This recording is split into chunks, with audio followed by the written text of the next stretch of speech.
Hello YouTube, I'm Toby and this is my gaming PC. About a year ago, just before I got into tinkering with PCs myself, I bought this system from a company called Komplett. Now I thought it might be interesting to you to get a look into this system.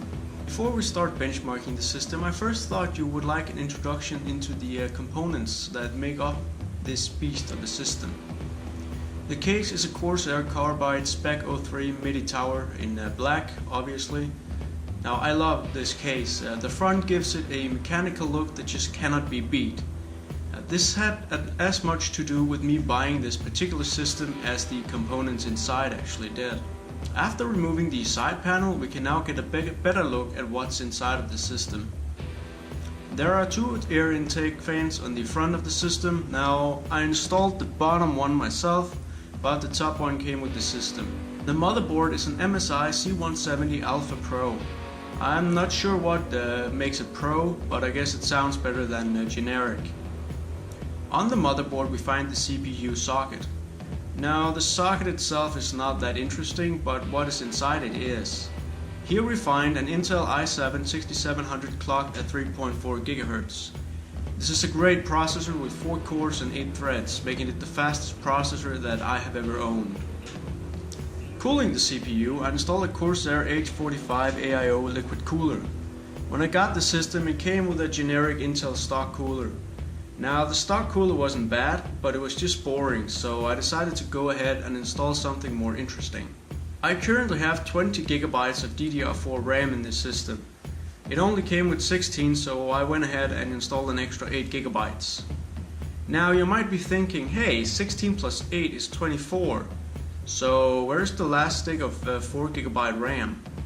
Well, a friend of mine was having difficulties running PlayerUnknown Battlegrounds on his Ryzen 3 1200 system, and he only had one stick of 8 GB DDR4. So I went ahead and pulled one stick from my system and installed it in his. Now this made all the difference, and his system can now run PUBG without the marshmallow bug. For storage, I have a 256 GB SSD on the motherboard and a 1 TB mechanical hard drive. I'm thinking of installing an extra 1 TB hard drive just for backup. Now every system needs power, and lots of it. For this reason I have a Corsair CX650M semi-modular power supply. It's 80 plus bronze certified. Now what about graphics? Well, graphics are no issue for this system. I am the proud owner of an ASUS branded NVIDIA GeForce GTX 1070. This is an awesome card. It can do pretty much anything, and it has 8 GB of VRAM.